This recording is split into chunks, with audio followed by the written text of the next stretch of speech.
เปลี่ยนหมุนเวียนกันไปบางช่วงก็ปัดป่าเอาคนดีๆสิ่งดีๆเข้ามาสู่ตัวเฮาเข้ามาปะมาพบได้ทำงานได้ร่วมมือได้ร่วมกิจกรรม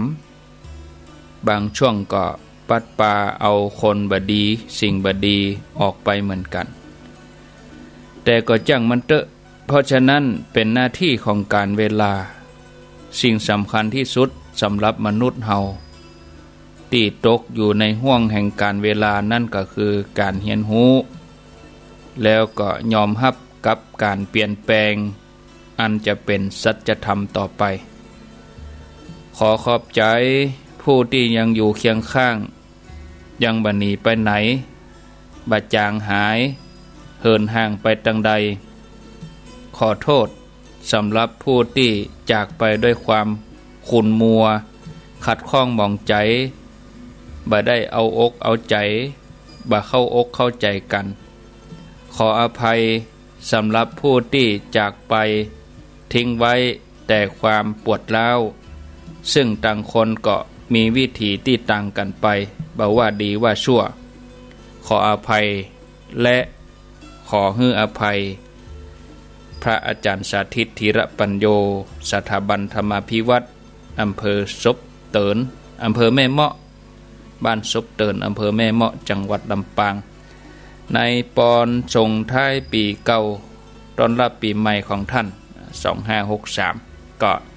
ขอบคุณสำหรับบทความของท่านพระสาธิตธีรปัญโย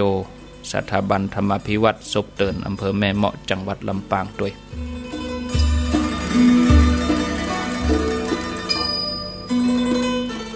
ปิกมาอยู่ด้วยกันแถมช่วงหนึ่งศรัทธาญาติโยมทั้งหลาย6 นาฬิกากับ20 นาทีท่านผู้ฟังกำลังรับฟังรายการสารธรรมรายการธรรมะฮับอรุณเสียงธรรมแสงอรุณ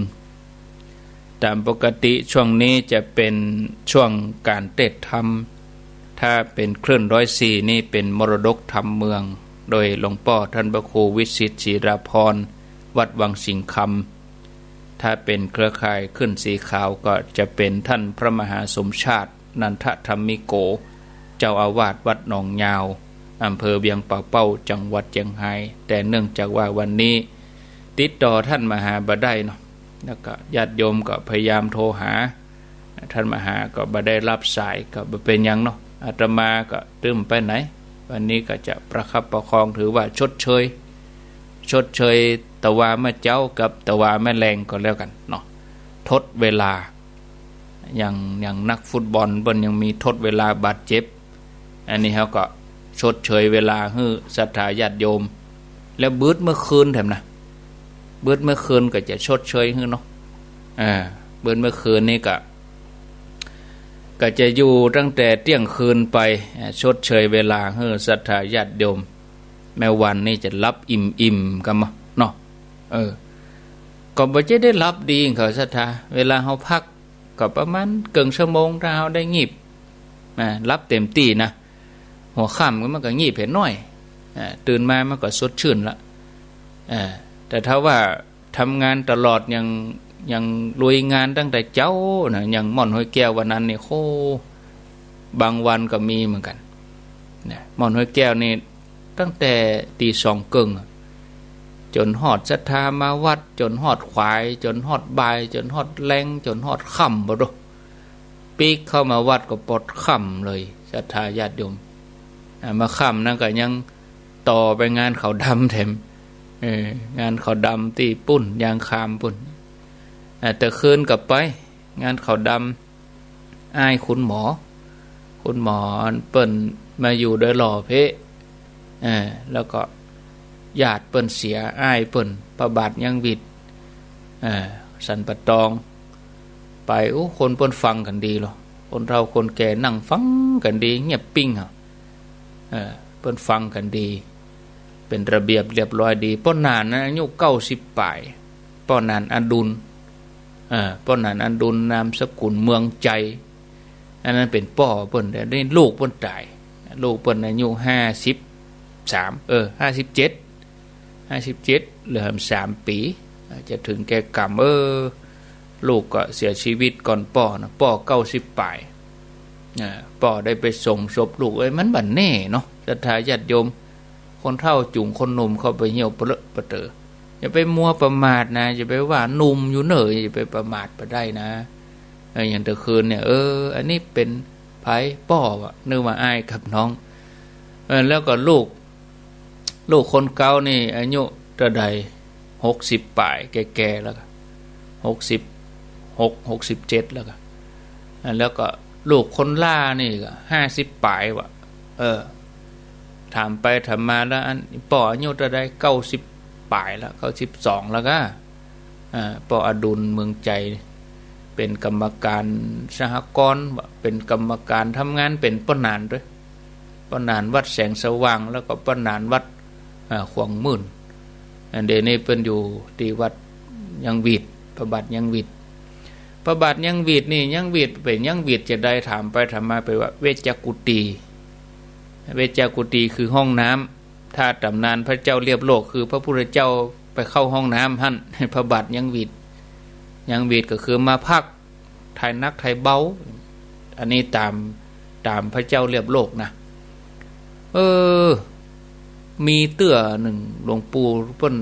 แปลงหนังสือตานเดี๋ยวอย่าไปเสาะพอก่อนตำนานพระเจ้าเรียบโลกฉบับใหญ่หนาแล้วก็ฉบับย่อมี2 เล่มมีทางใดบ่ฮู้เตือนจะไปเสาะเอามาเล่าถ้าจะม่วนเหมือนนะเปิ้นว่าหมดเลยตำนานพระเจ้าเรียบโลกนี่นะไล่มาวัดนั่นวัดนี้ที่ไหนเป็นที่ไหนอย่างพระบาทยังวีดเนี่ยนำมาว่าวีดอย่างใดเปิ้นมาวีดมาหอนเปิ้นมาหุยก็ว่านกวีดก็เนาะเราอ่อนเขากึดจะอันบ่จ่ายเป็นพระบาทยังวีดคือเวชกุฏิคือห้องน้ำที่สันปะตองเลยนะพระบาทยังวีดนี่เป็นวัดเก่าแก่โบราณเหมือนกันนะอู้ไปก็จึงมีเรื่องอู้ต่อไปติ๊กๆเนาะเอาปิ๊กมาเรื่องของเฮาต่อเนาะที่อาตมาจะรับผิดชอบเที่ยงคืนถึง7 โมงนี่ก็วางแผนไว้อย่างนี้นะแต่วันนี้จะลองติดต่อหำกรรมก่อนอันนี้บ่ได้ตนหนึ่งละเปิ้นมีงานท่านพระครูวรธรรมนาถปฏิบัติศาสนกิจต่างถิ่นต่างที่เนาะก็บ่สามารถจะร่วมได้กับบ่เป็นอย่างนอกเอาคนอื่นแทนไปก็วางไว้เนี่ยจะทางออนไลน์เนี่ยนะไม่ใช่มานั่งด้วยกันเนี่ยนะญาติโยมบางท่านนึกว่าเปิ้นมานั่งจัดรายการด้วยกันนี่บ่ใช่เนอะอยู่วัดแต่ละตนเพิ่นก็อยู่วัดของเปิ้นอย่าง4 ตนเนี่ยตนหนึ่งอยู่วัดเทพลีลาตนหนึ่งอยู่วัดประยูนเพิ่นไม่ใช่ว่ามานั่งด้วยกันเนาะใช้ระบบออนไลน์ระบบออนไลน์อย่างใดก็เบิดก็ฟังเอาตนนั้นก็อยู่เมืองแปร่ตนนั้นก็อยู่ลำปางตนนั้นก็อยู่กรุงเทพเพียแหมตนนึงก็อยู่เชียงใหม่เพิ่นอย่างใดก็ดีเหมือนกันใจเทคโนโลยีนี่นะแต่อาตมานี่เปิ้นบอกละเจ้าหน้าที่ฝ่ายเทคนิคบอกเฮาเหมือนกันเฮาบ่จ้างต้องเฮาเน้นเขามาแปลงเอาตกยุคไปก็ต้องเรียนรู้ให้หน่อยอดเอายังมีเวลาได้มาศึกษาดีแต่เตื้อพระที่เปิ้นดูแลเปิ้นควบคุมอยู่ธรรมะเป็นทีมเปิ้นก็แนะนำขั้นตอนเหมือนกันมี15-16ขั้นตอนก่อนปะโทอ่านไปเฮ็ด3ขั้นตอนตาลายตากหงายแล้วบ่เอาแล้วบ่ได้แล้วเฮามันหมดยุคเฮาไปเห็นแล้วแต่ก่อนนี้สมัยพิมพ์ดีดนี่ปฐมม่วนก็ฟหกดเอกอาสวเนาะพิมพ์ก็แก๊กๆนี่นะต่อมาก็มายุคแป้นพิมพ์คอมพิวเตอร์แบบนี้คอมพิวเตอร์ก็คือคอมพิวเตอร์นะเทคโนโลยีมาใหม่ติ๊กๆยังเปิ้นจะแยกกันเบิ่นเมื่อคืนอาตมาก็บ่แกว่นหรอกเอาไปเอามาเฮานี่ออนไลน์คือใจโทรศัพท์ของอาตมานี่นะตั้งเที่ยงคืนนี้ใจระบบโทรศัพท์แต่ระบบโทรทางไลน์แต่อย่างของเปิ้นนี่เปิ้นหันดึงภาพเนอะหันรูปด้วยเนอะแต่ละตนนี่อู้กันคนตี้เนี่ยหันหมดภาพนะเปิ้นสอนเฮาเหมือนกันนะหลายขั้นตอนนำไปได้2-3อ่านไปโหเป็นเรื่องโหบ่ได้ละเนาะก่อนมานั่งดีๆเพราะสัก2 วันถ้าจะได้แต่บัดนั้นละบึดละเนี่ยบึดเลยเนี่ยยายแก้ปัญหาได้ ส่วนหออาตมาก็จะใช้ระบบโทรเนาะก็วางไว้ในบึดจะโทรหาหลวงพ่อก่อนเที่ยงคืนถึงเที่ยงเกิงคืนนี้นะหลวงพ่อพระครูปฏิพันธ์ธรรมทิน ก็บอกฮู้เด้อถ้าหลวงพ่อเบิ้นว่างนะส่งข้อความไปแล้วถ้าเบิ้นบัสะดวกอาตมาก็จะว่าไปก่อนเนาะเพราะรับผิดชอบเที่ยงคืนถึง7 โมงช่วงเที่ยงคืนกึ่งถึงตี 1นี่ก็ท่านพระครูสถิตสารคุณอันนี้วางไว้นะตี 1ถึงตี 1เกิงกับท่านพระครูรัฐมนาถตนในเกิงชั่วโมงหมอกมาอู้มาจ่ามาอวยพรเสร็จแล้วก็นิมนต์รับเลย บางตนเพิ่นบ่รับเพิ่นก็จะฟังอยู่กับบ่ฮู้ก็บ่ฮู้เนาะเฮาบ่ฮู้ภารกิจเปิ้นอันนี้วางไว้อย่างอี้อย่างใดก็เบิ่นเมื่อคืนจะออกมารูปใดบ่ฮู้เด้ออันนี้วางไว้มันได้นะบางตนก็ตอบรับบางตนก็ยังพอก็น้ออย่างพอก็น้อนี่มันยากเหมือนกันนะเด้จะเอาคนอื่นใส่เนอก็บ่ได้จะตัดเปิ้นไปก็เปิ้นจะจัดอยู่กะอันพอก่อนเนอเนี่ยมันแบบฟันธงได้ก็คือได้โอ้บ่ได้ครับอีกหอยตัดคนอื่นไปก่อนเนี่ยแล้วที่แบบว่าบ่มีอย่างสักอย่างคืออันข้อความก็มาอ่านโทรไปก็ว่าได้ บ่ม่วนเหมือนกันนะเนาะแต่ว่าเป็นหยังอาตมาตึงมีแผน2วันละอีกตี 1เกิงก็เป็นหยังแล้วก็ตี 1เกิงถึงตี 2นี่อาตมาก็จะรับผิดชอบไปถึงตี 2เกิงตี 2เกิงก็ตู้ลุงยองของเปิ้นเหมือนเดิมนะเวลาตู้ลุงเปิ้นก็เหมือนเดิมของเปิ้นก็นิมนต์ตู้ลุงไปก็จะเอาเน้นลักมาก็ได้นิมนต์เน้นลักร่วมตัวก็ได้นี่ยกเวลาให้ตู้ลุงไปเลยรวดนิมนต์เน้นลักในวิทยุนี่ไปในตัวเลยตี 2เกิงถึงตี 5เนี่ยเน้นลักจะมาร่วมก็ได้นะมันนอนเพกเลยตีเดินน้อยเพกเลยก็บ่มีปัญหาหรือว่าจะแบบออนไลน์โทรทางไลน์ก็ซ้ำดีโอ้เป็นการโชเฟอร์เหรอเป็นการคนรถมันสปะรู้เจ้าขับรถคนเดียวบ่ได้โยมบางคนนี่โอ้ก็ลูกหั่นมาหั่นกับกำเดียวแล้วก็มันจ่ายมันไม่ใช่มาคนเดียวจะมาคนเดียวได้มันต้องกวดรู้เจ้าจะไปไหนมาไหนนะมันคนขับแถมคนขับแล้วแบบเจ้ากล้าตัวเขานะต้องขออนุญาตภรรยาแถมตัวนะ มันก็จะไปไหนส่งรู้เจ้าไปบางทีมันก็มันแน่โลกศรัทธาญาติโยมทั้งหลายเนาะโชเฟอร์ทั้งหลายเนี่ยมันจะมีกล้าตัวเขานะไปตึงขบวนเหมือนกันนะถ้าเข้าบ้านผิดเวลาหน่อยไปไหนมาไปส่งท่านอาจารย์โทรถามเบิ้นเขาก่อนโทรไปหาดูเจ้าก็เฮาก็นั่งอยู่วัดนี่นะเจ้าจะไปไหนล่ะอันนั้นเดือดร้อนนั่น เนาะอันนี้เนาะศรัทธาญาติโยมทั้งหลายก็ตี 2เกิงถึงตี 5นี่ก็จะท่านพระครูท่านตุลุงหยองแล้วก็ตี 5เกิงเนี่ยอาตมาจะเข้ารายการให้น้อยแล้วก็ตี 5เกิงถึง6 โมงนี่ก็ท่านพระครูสุเมธธรรมเสวีก็เมตตาท่านพระครูสักเกิงชั่วโมงเนาะออนไลน์เหมือนกันแล้วก็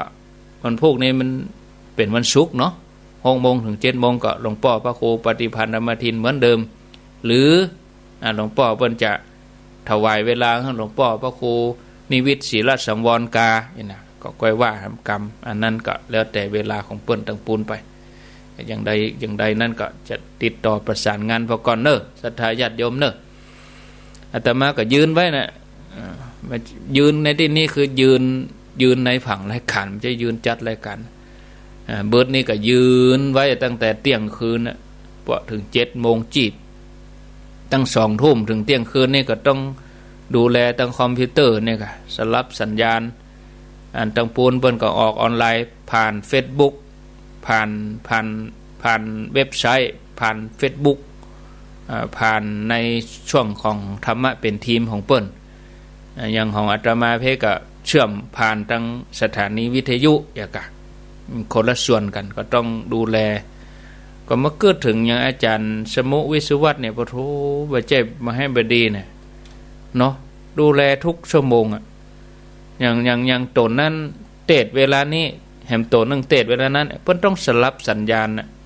ไม่ได้รับดีนอนดีเหมือนกันนะแต่ถ้ายังรายการยาวอย่างตุลุงยอง 2:30ถึง5:00นนี่ไปงีบให้น้อย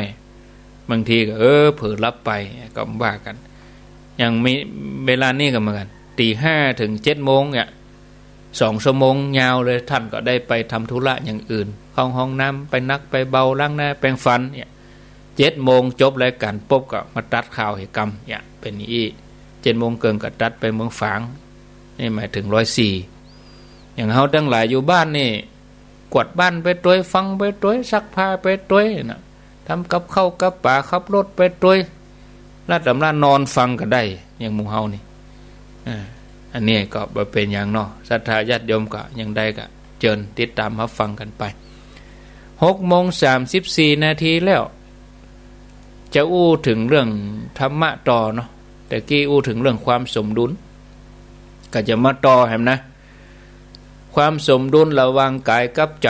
มันก็ต้องเสมอกันบางทีร่างกายบ่ไหวจิตใจดีบางทีจิตใจบ่ดีร่างกายสมบูรณ์แต่บ่มีใจเฮ้ยบ่มีใจฟังวันนี้นะวันใดมีใจใครฟังแต่ร่างกายบ่ดีร่างกายบ่เอื้อเนี่ยนอกจากความสมดุลระหว่างกายกับใจแล้วก็ยังมีความสมดุลแถมหลายอย่างที่มันกู้กันแล้วเฮาทั้งหลายทุกคนก็จะต้องใส่ใจความสมดุลระหว่างงานส่วนรวมกับงานส่วนตัวบางคนมีความรับผิดชอบต่องานส่วนรวมนักจิตอาสาไปที่ไหนไปขอยังได้หมดเนาะแต่กระทบกับภารกิจส่วนตัวจนบ่เป็นเวลากินบ่เป็นเวลานอนเนี่ยญาติโยมทั้งหลายมีเหมือนกันนะบางทีกินบ่เป็นเวลาย่ำกินข้าวเถอะเต็งเอางานมันแล้วเห็นนะเจ้านายจะว่านะเต็งเนี่ยกระทบละเนี่ยกระทบการรับการนอนการกินการอยู่สุขภาพก็ย่ำแย่บางคนทุ่มเทกับงานส่วนรวมนักจนบ่มีเวลาทำมาหากินเนี่ยเดือดร้อนครอบครัวหำมะอย่างนี้ก็บ่ไหวเนาะหมอกพอให้พอดีให้มันสมดุลกันให้มันเสมอกันตรงกันข้ามถ้ามัวแต่งานส่วนตัวงานส่วนรวมบ่สนใจงานวัดงานวาหงห่ำหงเย็นเปิ้นนัดกันไปพัฒนาถนนปลาเหี่ยวปลาจ้าถนนหนทางมันอุกมันหงเป็นหลุมเป็นเมาหลุมเป็นมงเป็นบ่อยนะตาต้องไว้ใจตันเหมือนขา ก็บ่ไว้ใจเอาตึงวันเปิ้นขอวันนั้นอันนี้มันบางทีเอาแต่ส่วนตัวบ่สนใจส่วนรวมงานบั้นศพบั้นสักที่ไหนบ่ไปหาไผบ่กินบ่ทานอยู่แต่โลกส่วนตัวสูงอย่างอีกก็บ่ไหวห้องว่าเป็นคนหันแก่ตัวเนาะไปปะเปิ้นมีอุบัติเหตุอย่างเล็กๆน้อยๆเฮาก็บางทีเฮาก็ช่วยเหลือเกื้อกูลกันไปนะเพราะว่าภัยๆก็บางทีเฮาก็บ่ใครที่จะไปคบหากับคนหันแก่ตัวหรือว่าสนใจแต่เรื่องส่วนตัวนะศรัทธาญาติโยมเรื่องส่วนรวมกับเรื่องส่วนตัวนั่นก็ต้องสมดุลกันการทำงานกับครอบครัวนี่ก็ต้องสมดุลกันหลายคนทุ่มเทกับการงานกับหน้าที่การงานเนาะบอกว่าจะทำงานรัฐวิสาหกิจข้าราชการอะไรยังก็ว่าเอกชนเป็นพ่อค้าแม่ขายก็ทำงานหามรุ่งหามค่ำจ้อมแจ้งมาไปโรยมีเงินเป็น100 ล้าน10 ล้านแต่ว่าครอบครัวย่ำแย่ลูกเต้าไปอยู่ถ้วยฟังกรรมบาดหมางเหินห่างกันเนี่ยไม่ได้กินข้าวด้วยกันสักคาบสักมื้ออย่างนี้ก็บ่ได้ฮ้องว่าเป็นชีวิตที่ประสบความสำเร็จตัวอย่างมีอยู่นักมากมายคนที่ร่ำรวยแต่สถาบันครอบครัวบ่มั่นคงเต็มไปด้วยปัญหาลูกติดยาติดกับเกมติดยาเสพติดเนี่ยอันเนี้ยศรัทธาญาติโยมสอนลูกบ่ได้แฮมเนี่ยอันนี้มันมีหรออย่าไปกินนะไอ้พ่อยังกินจบข่าว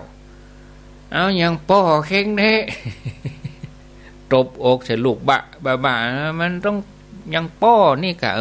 ได้กะผมก็จะยังไอ้ป้อนะกำนันลูกก็จะกินน่ะโอ้ไปกินเหล้าอย่างลูกก็ไอ้ป้อว่าเอาอย่างป้ออีไม่ใช่กาย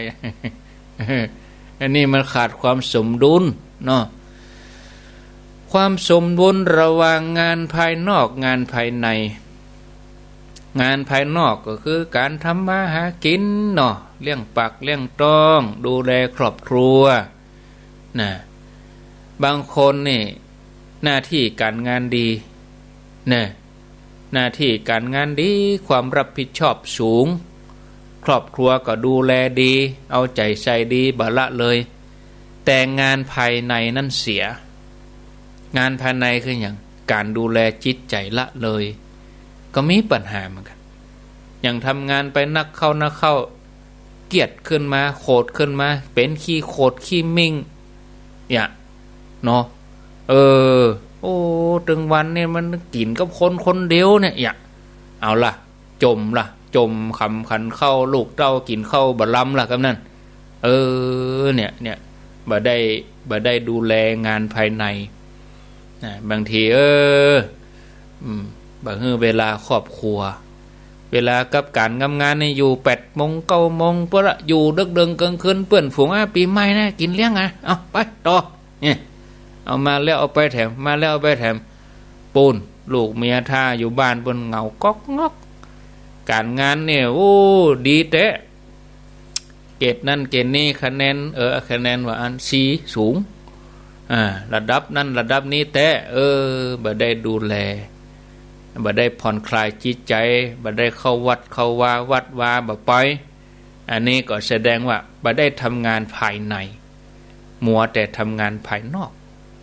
เนาะจะหันได้ว่าการดำเนินชีวิตเขาเนี่ยศรัทธาญาติโยมเขาต้องให้มีความสมดุลกันนะยังโลกบ่เดียวนี่ที่เป็นเบื้องต้นตะกี้ว่าโลกเปิ้นกำลังปรับความสมดุลมนุษย์เขานี่มันจะเลยเถิดไปเกินเปิ้นแปลงศีลมาข้อที่1ก็อย่าเบียดเบียนกันมันอดบ่ได้นะตุ